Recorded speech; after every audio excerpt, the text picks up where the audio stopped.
저희는 지난 주일 여호수아와 이스라엘 군대가 가나안 남쪽 지방을 공격하여 점령하는 장면을 살펴보았습니다. 여호수아는 가나안 남쪽 지방의 왕들과 그들의 땅을 단번에 빼앗았습니다. 이는 이스라엘을 구원하시려는 하나님의 뜻에 여호수아가 순종했다는 것을 말해줍니다. 참된 여호수아이신 예수님께서도 죄인들을 구원하시려는 하나님 아버지의 뜻에 순종하여 자신의 몸을 단번에 들이셨다는 말씀을 지난 주일에 함께 나누었습니다. 구약의 이스라엘 백성들은 제사를 통해서 죄를 용서받을 수 있었습니다. 그러나 그 제사 자체가 죄인의 신분을 바꾸지는 못했다라고 말씀드렸습니다. 이것은 마치 은행에서 돈을 빌린 사람이 원금을 갚지 않고 이자만 갚는 만기 일시상환 방식과 비슷하다고 말씀드렸습니다. 우리 지혜자매는 빚을 져본 일이 있나요? 은행에서 대출 받아본 일. 아주 훌륭한 청년들이군요. 저는 그 나이에 빚을 얼마나 졌는지. 그런 게 있어요. 돈을 빌리면 일정 기간 동안 원금은 갚지 않고 이자만 내다가 3년이면 3년, 5년이면 5년 있다가 원금을 한 번에 다 갚는 그런 은행의 제도가 있습니다. 구약의 제사가 마치 그와 비슷하다고 지난 주일에 말씀드렸어요. 이자를 잘 갚는다고 해서 빚진 자의 신분을 벗는 게 아니에요. 원금까지 비로소 다 갚아야 빚진 자의 신분을 벗을 수 있는 것이죠.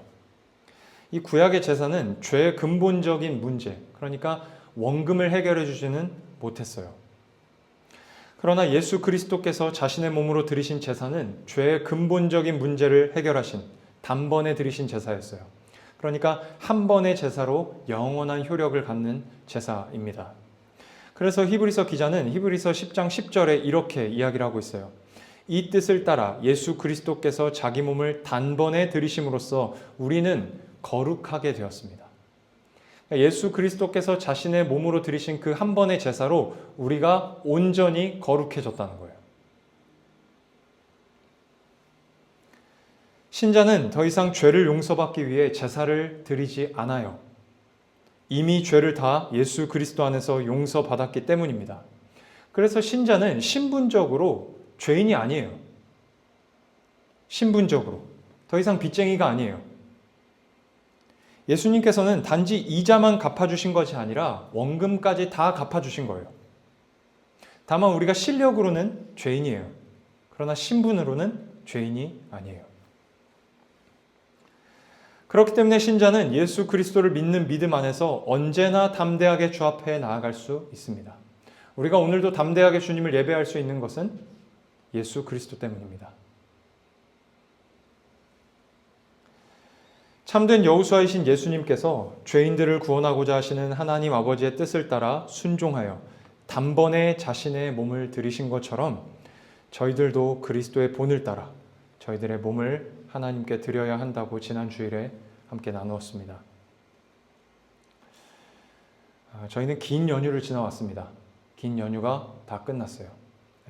진작에 끝나신 분들도 있을 테고 이제 학교 가는 어저께 또 둘에 출근하신 분도 있고 저도 교회 출근했고 지한이만 이제 학교 가면 돼요. 이제 긴 연휴를 여러분 어떻게 보내셨습니까? 여러분의 몸을 하나님이 기뻐하시는 산 제사로 올려드리셨습니까? 이번 한 주도 머리가 부서진 사단에게, 죄에게 내 몸을 내어주지 말고 하나님 아버지의 뜻에 순종하여 자신의 몸을 드리신 예수님의 본을 따라 하나님 아버지께 우리 몸을 드리며 살아가는 저희 모두가 될 수 있기를 주님의 이름으로 축복합니다. 이제 오늘 본문은 여호수아와 이스라엘 군대가 가나안 북쪽 지방을 공격하여 점령하고 가나안 정복 전쟁을 끝마치는 그 과정 중에 있는 장면입니다. 먼저 오늘 본문 1절에서 3절을 제가 다시 한번 읽겠습니다. 하솔 왕 야빈이 이 소식을 듣고 마돈 왕 요밥과 시므론 왕과 악삽 왕과 및 북쪽 산지와 긴네롯 남쪽 아라바와 평지와 서쪽 돌의 높은 곳에 있는 왕들과 동쪽과 서쪽의 가나안 족속과 아모리 족속과 헷 족속과 브리스 족속과 산지의 여부스 족속과 미스바 땅 헤르몬산 아래 히위 족속에게 사람을 보내매. 아멘. 이 하솔이라는 지역의 왕이었던 야빈이 여호수아와 이스라엘 군대에 의해 가나안 남쪽 지방이 점령당했다는 소식을 듣고 이 가나안 북쪽 지방의 성읍들에게 함께 싸우자고 요청하는 장면이에요. 이들은 가나안 남쪽 지방이 멸망했다는 소식을 듣고도 항복하지 않았어요. 오히려 더 싸우고자 하솔 왕 야빈의 말을 듣고 전쟁터로 나왔습니다. 이들이 여호수아와 이스라엘 군대에 항복하지 않은 것은 곧 여호와 하나님께 항복하지 않은 것을 의미함과 동시에 이는 하나님께 항복하지 않으려고 하는 대적들의 완악함을 보여줍니다.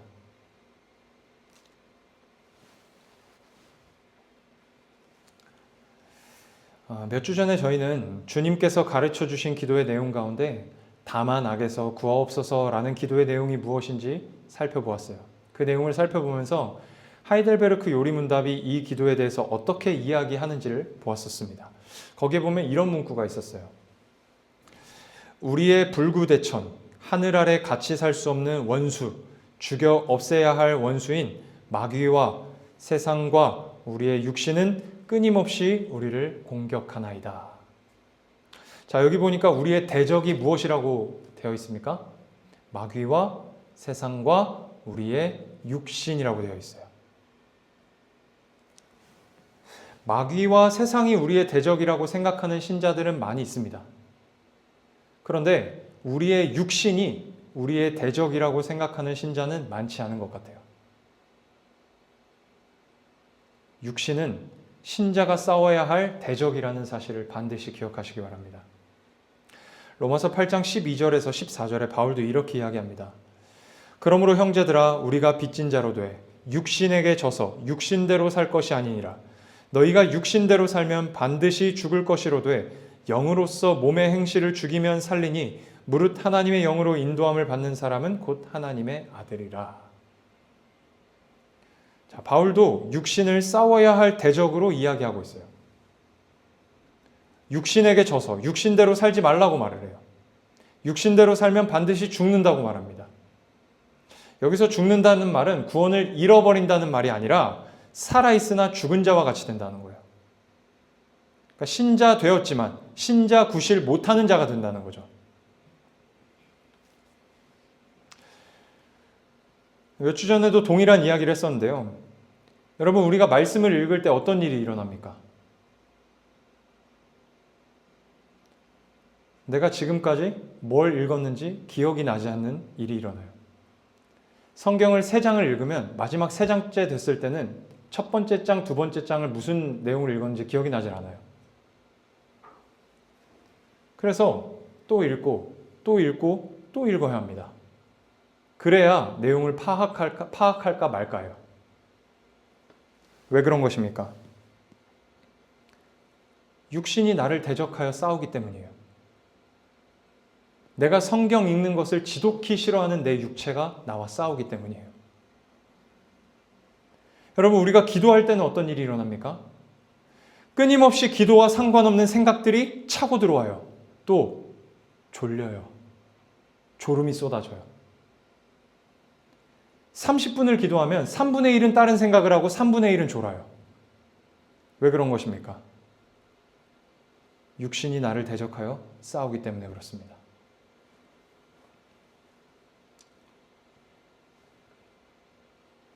만약 우리가 이 싸움을 하지 않으면 어떻게 되는 것일까요? 말씀을 읽지 못하도록, 기도하지 못하도록 대적하는 우리 육신과 싸우지 않으면 어떻게 될까요? 바울이 말한 것처럼 내 영혼이 죽는 것입니다. 구원에서 떨어진다는 말이 아니라, 이탈한다는 말이 아니라 죽은 자처럼 아무 구실도 하지 못하는 신자가 되어버린다는 거예요.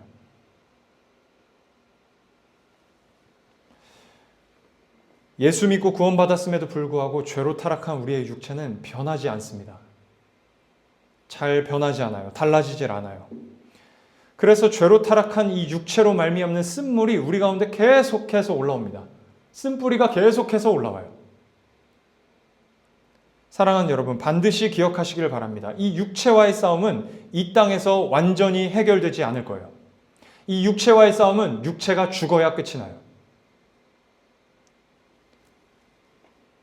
그때까지 우리를 대적하는 육체와 싸우기를 멈추지 마시길 바랍니다.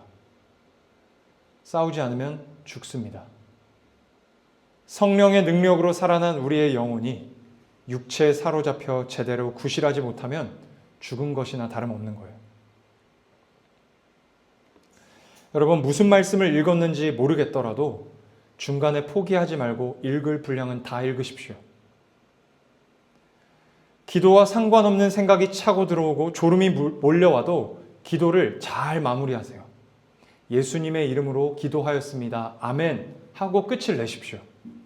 아, 내가 졸았네. 내가 지금 딴 생각하고 있네. 에이, 못하겠다. 그렇게 자리를 일어나지 마세요. 잘 마무리하세요. 예배 시간에 졸음이 몰려오고 집중이 안 돼도 다시 집중하려고 애를 쓰십시오. 질 때 지더라도 쉽게 져주지 마세요. 성령을 의지하여 끈질기게 육체와 싸우십시오. 성령님을 의지하여 끈질기게 싸우다 보면 온전하지는 못할지라도 예전에 내가 할 수 없었던 것을 조금씩 하고 있는 나를 발견하게 될 것입니다. 조금씩 실력이 생기는 나를 발견하게 될 것입니다. 그와 같은 자리로 나아가기에 힘쓰는 저희 모두가 될 수 있기를 축복합니다. 오늘 본문 4절에서 5절을 읽겠습니다. 그들이 그 모든 군대를 거느리고 나왔으니 백성이 많아 해변에 수많은 모래 같고 말과 병거도 심히 많았으며 이 왕들이 모두 모여 나와서 이스라엘과 싸우려고 메론 물가에 함께 진쳤더라. 아멘. 자, 하솔 왕 야빈의 요청에 따라서 가나안 북쪽 지방의 왕들이 병사들을 이끌고 다 모였어요. 여러분, 연합군의 병사들이 얼마나 많이 모였는지 기자가 뭐라고 기록해요? 해변에 수많은 모래 같았다라고 이야기를 합니다. 심지어 그들에게는 말과 병거도 심히 많았대요. 여러분, 말과 병거라는 표현은요, 여호수아에서는 처음 나오는 표현이에요. 출애굽기와 신명기에는 말과 병거라는 표현이 나온 적이 있어요. 그런데 여호수아서에서는 처음 나오는 표현이에요. 이 표현이 여기서 처음 나왔다는 것은 여호수아와 이스라엘 군대가 말과 병거를 전쟁터에서 처음 봤다는 거예요. 그러니까 그동안의 전쟁에서는 말과 병거를 대동해서 나오는 군대가 없었던 거예요. 근데 지금 이 가나안 북쪽 연합군들은 말과 병거를 동원해서 나온 거예요. 여러분, 사진 하나 보겠습니다. 이게 병거예요. 우리 무슨 이집트 왕자 이런 영화에서 많이 봤던 거죠. 네. 그러니까 지금 가나안 북쪽 연합군은 이스라엘 군대가 이전에 보지 못했던 신식 무기로 무장하고 이스라엘 군대 앞에 서 있는 거예요. 말과 병거를 처음 본 이스라엘 군대가 얼마나 위압감을 느꼈을까요? 계속해서 6절 말씀입니다. 여호와께서 여호수아에게 이르시되 그들로 말미암아 두려워하지 말라. 내일 이맘때에 내가 그들을 이스라엘 앞에 넘겨주어 몰살시키리니 너는 그들의 말 뒷발에 힘줄을 끊고 그들의 병거를 불사르라 하시니라. 아멘. 자, 하나님께서 여호수아에게 두려워하지 말라고 말씀하세요. 왜 두려워하지 말라고 말씀하실까요? 여호수아가 두려워하고 있었기 때문에 그래요. 이 두려워하지 말라는 말씀 앞에 보면 어떤 표현이 있습니까? 그들로 말미암아. 무슨 뜻일까요? 여호수아가 지금껏 만나본 적 없는 무수히 많은 병사의 크기와 규모, 그리고 지금껏 본 적 없는 무수히 많은 말과 병거, 그 신식 무기를 보고 두려워했다는 거예요. 무수히 많은 병사와 무수히 많은 말과 병거를 보고 여호수아가 두려워했다는 거예요. 그런데 그렇게 두려움에 빠졌던 여호수아가 두려워하지 말라는 하나님의 말씀을 듣고 단번에 일어나 나가서 가나안 북쪽 지방 연합군을 습격하여 전멸시킵니다.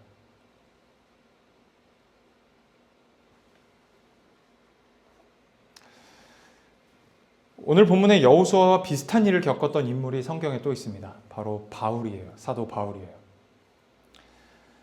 사도행전 18장에는 지금의 그리스 아테네 지역에서 사역을 마친 바울이 고린도에서 사역을 하는 장면이 기록되어 있습니다. 그런데 그 사도행전 18장에 보면 이 고린도에서 사역하고 있는 바울의 상태가 좋지 않다는 것을 알 수 있어요. 자, 사도행전 18장 9절에서 10절 한번 읽겠습니다. 밤에 주께서 환상 가운데 바울에게 말씀하시되 두려워하지 말며 침묵하지 말고 말하라. 내가 너와 함께 있음에 어떤 사람도 너를 대적하여 해롭게 할 자가 없을 것이니 이는 이 성중에 내 백성이 많음이라 하시더라. 아멘. 자, 하나님께서 바울에게도 두려워하지 말라고 말씀하세요. 왜요? 바울이 두려워하고 있었기 때문에 그래요. 두려워하지 말라는 말씀 다음에는 또 무슨 말씀도 하세요? 침묵하지 말아라. 말하라. 이렇게 말씀하십니다. 여러분, 바울이 어떤 사람이에요? 어떤 상황 가운데에서도 복음 전하는 것을 멈추지 않던 자가 바울이에요. 그런데 얼마나 심각한 두려움에 빠졌으면 말도 못할 지경에 빠진 거예요. 말 한마디 못할 정도였던 거예요. 바울은 어째서 이토록 심각한 두려움에 빠졌던 것일까요? 이 위대한 사도 바울마저도 감당하기 어려운 크고 무거운 일을 만났기 때문입니다. 감당하기 어려운 크고 무거운 일을 만났기 때문에 바울이 심각한 두려움에 빠진 거예요.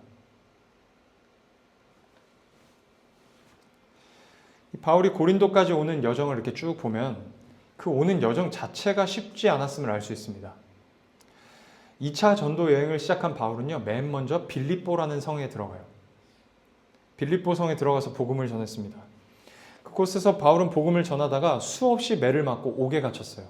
그러니까 2차 전도 여행을 딱 시작하자마자 매부터 맞고 시작한 거예요. 겨우 풀려나서 데살로니가라는 동네로 갑니다. 거기 갔더니 동족 유대인들이 바울을 핍박해요. 핍박을 받아서 옆 동네 베레아로 피신을 갑니다. 거기 가서 복음을 전했는데 감사하게도 그곳의 사람들은 복음을 잘 받아들였어요. 그곳에서 열매를 좀 보나 싶었는데 데살로니가에서 바울을 핍박하던 유대인들이 이 베레아까지 쫓아와서 바울을 핍박해요. 그래서 또 도망을 가게 됩니다. 이번에는 배를 타고 아테네로 갔어요. 아덴이라는 곳에 갔습니다. 이 아테네로 갈 때 바울은 일행들과 떨어져서 혼자 갔어요. 그곳에서 바울은 수많은 사람들을 상대로 혼자 복음을 전했습니다. 그런데 당시 아테네 사람들은 이 철학에 관심이 많고 논쟁하는 것을 좋아했기 때문에 굉장히 그들을 상대로 복음 전하기가 까다로웠을 거예요. 그러니까 바울이 무슨 말을 하면 이건 왜 그렇고 저건 왜 그러냐 막 이렇게 따져 물었을 거예요. 심지어 아테네에서도 열매를 많이 맺지는 못했습니다. 그렇게 아테네에서의 사역까지 마치고 고린도까지 이제 바울이 온 거예요.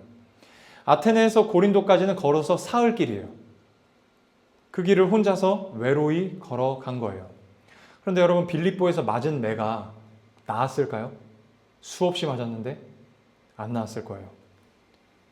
그 사흘 길을 쩔뚝쩔뚝 거리면서 걸어갔을 것입니다. 그런데 그렇게 힘겹게 들어간 고린도는요, 복음 전하기가 더 어려운 동네였어요. 고린도는 무역과 상업이 굉장히 발달한 항구 도시였습니다. 그래서 부유했어요. 부유함과 동시에 고린도는 영적으로 매우 타락한 도시였습니다. 이 헬라어 중에 코린티아조마이라는 단어가 있어요. 코린티아조마이. 직역하면 고린도인처럼 산다라는 뜻인데요. 타락과 방탕함을 의미하는 단어예요. 타락과 방탕함. 그러니까 고린도 사람들은 당시에 이 타락과 방탕함의 상징과도 같은 사람들이었다는 거예요.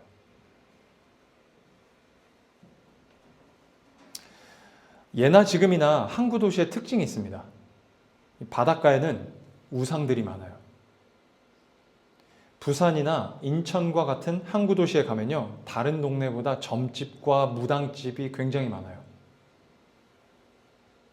항구 도시였던 고린도에도 우상이 많았습니다. 그런데 그 가운데서도 고린도를 압도적으로 지배하고 있는 우상이 있었어요. 여러분들이 잘 아는 아프로디테 여신이에요. 아프로디테 여신. 이 아프로디테 신전에는요, 소위 신성한 창녀라고 불리는 여사제 1000명이 항상 상주하고 있었대요. 신성한 창녀라고 불리는 여사제 1000명이 항상 그 신전에 상주하고 있었대요. 왜 있었겠어요?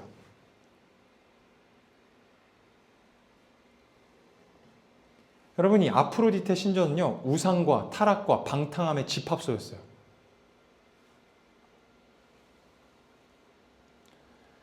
앞에서 읽었던 10절 말씀에 또 보면 고린도에는 바울을 대적하는 이들도 많았던 것 같아요.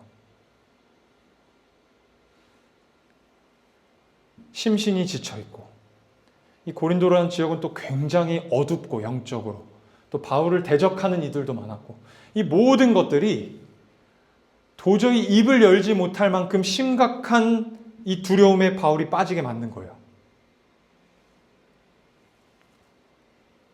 그렇게 두려움에 빠져 있는 바울에게 하나님이 직접 나타나셔서, 그러니까 직접 나타나셔서 말씀을 하셔야 할 만큼 바울이 두려움에 빠져 있던 거죠.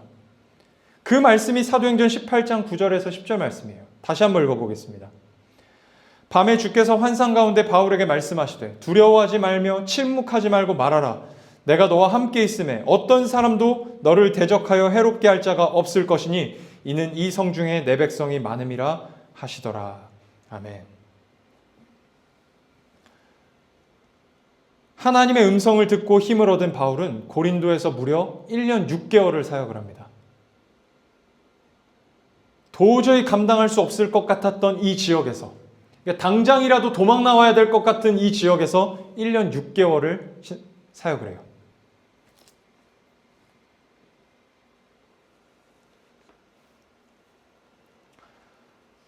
여호수아도 그렇고 바울도 그렇고 그들에게 달라진 것은 아무것도 없었어요.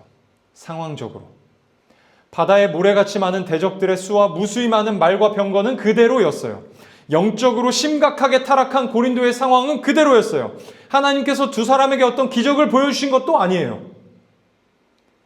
그런데 그들은 두려워하지 말라는 하나님의 음성에 힘을 내어 만나본 적 없는 크고 무거운 일을 이겨냈습니다. 감당할 수 없을 것 같았던 일을 감당해냈어요.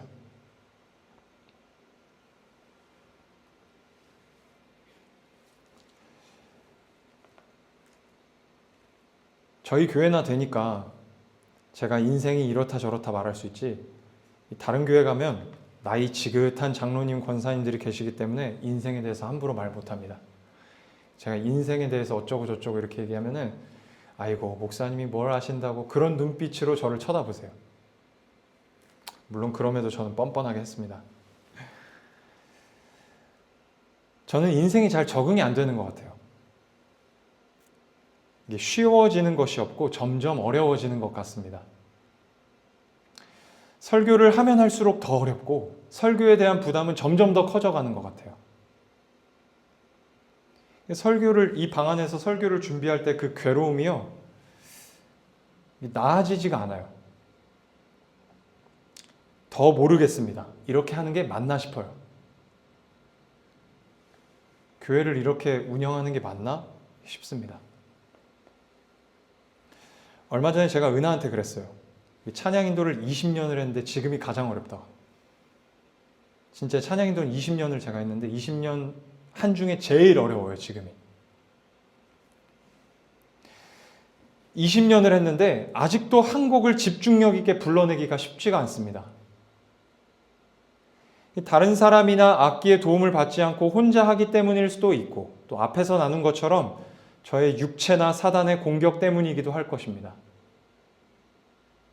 그렇다 하더라도 20년을 했으면 적응이 될 만도 한데 안 돼요.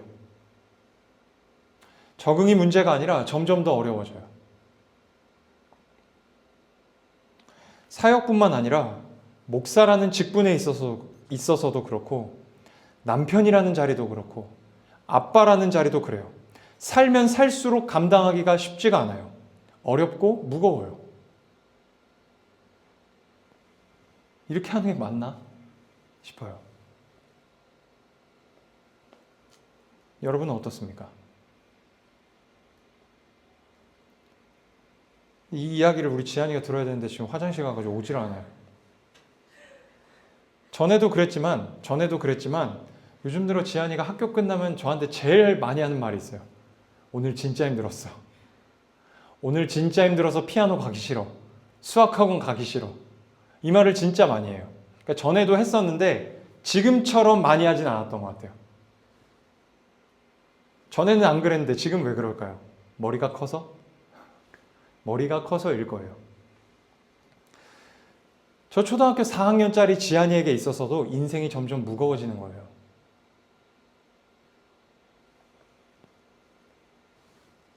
여기 다 왕년에 공부 꽤나 하신 분들이잖아요. A+ 다 받아보셨죠? 저는 많이 못 받아봤습니다. 여러분 공부가 하면 할수록 쉬워지던가요? 중학교 때 과학과 고등학교 때 과학이 똑같던가요? 공부가 쉬워지면 공부가 아니죠. 공부는 하면 할수록 어려워야 돼요. 직장 다니시는 분들 어떻습니까? 이제 얼마 전에 직장 가셨는데 하루하루 어떠세요? 하는 일이 점점 더 어려워져요. 사람들과 관계 맺는 일은 점점 더 복잡해져요. 적응이 될 만하면 삶에서 일이 생겨요. 일에서 실수를 하고 관계에서 문제가 생깁니다. 인생은 쉬워지지 않고 점점 더 어려워져요. 무거워집니다. 그 속에서 우리는 두려워서 벌벌벌 떨고 있어요. 여러분 우리가 벌벌벌 떨면서 뭘 합니까?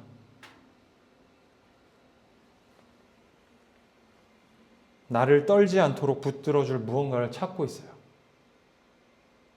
옛날에 김영하 작가가 그런 말을 했어요. 왜 사람들이 이렇게 바위 같은데 이름을 새기는 줄 아냐? 뭔가를 새기고 날짜를 새기고 막 그러잖아요.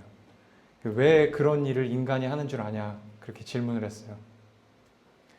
그랬더니 김영하 작가님이 하시는 말이 무엇이냐면 나보다 든든한 것에 의존하려는 인간의 본능이래요.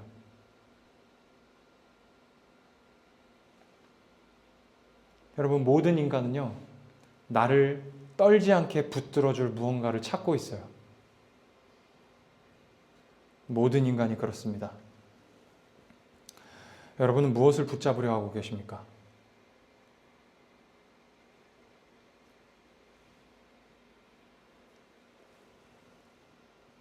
하나님을 의지하십시오. 하나님만 바라보십시오. 대적들의 수많은 병사들과 말과 병거를 본 여호수아는 두려움에 빠져서 어떤 생각을 했을까요? 저 앞에 있는 수많은 병사들, 해변에 모래같이 많은 병사들, 말과 병거들을 보면서 여호수아가 무슨 생각했을까요? 두려워서. 여러분이라면 무슨 생각했을 것 같아요?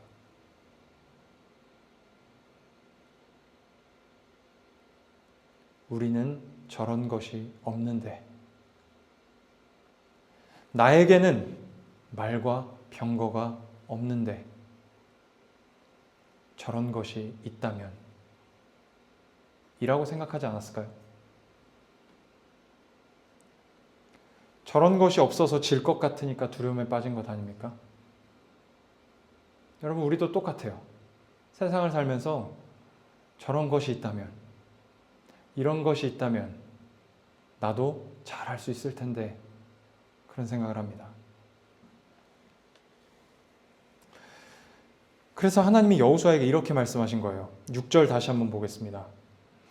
여호와께서 여호수아에게 이르시되 그들로 말미암아 두려워하지 말라. 내일 이맘때에 내가 그들을 이스라엘 앞에 넘겨주어 몰살시키리니 너는 그들의 말 뒷발의 힘줄을 끊고 그들의 병거를 불사르라 하시니라. 아멘. 자, 말 뒷발의 힘줄을 끊고 그들의 병거를 불사르라고 말씀하시는데 이게 무슨 뜻일까요?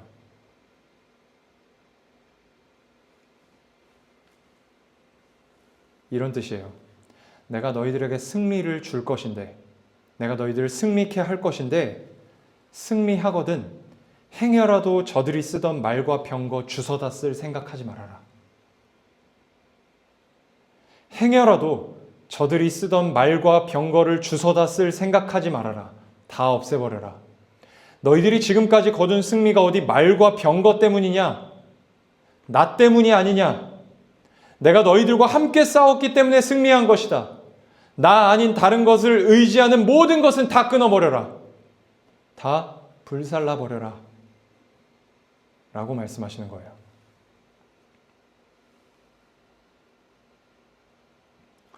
사랑하는 여러분, 다시 한번 여쭙겠습니다. 도무지 감당할 수 없을 것만 같은 그 어렵고 무거운 일 앞에서 여러분은 무엇을 붙잡으려 하고 계십니까? 이 거대한 인생 앞에서 잘 살아가기 위해 여러분은 무엇을 붙잡으며 살아가고 계십니까?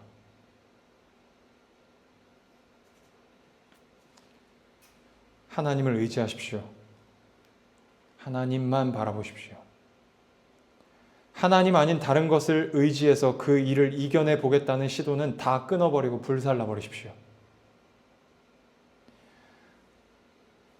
힘들다고 머리를 싸매고 누워 계십니까? 하나님 품에 먼저 눕기를 갈망하십시오.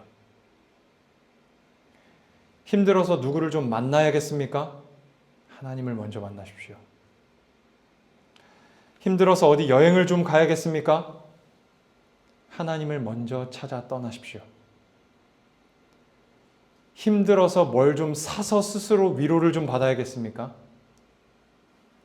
값을 지불하지 않아도 구하는 자에게 허락하시는 그 하나님의 은혜를 먼저 구하십시오.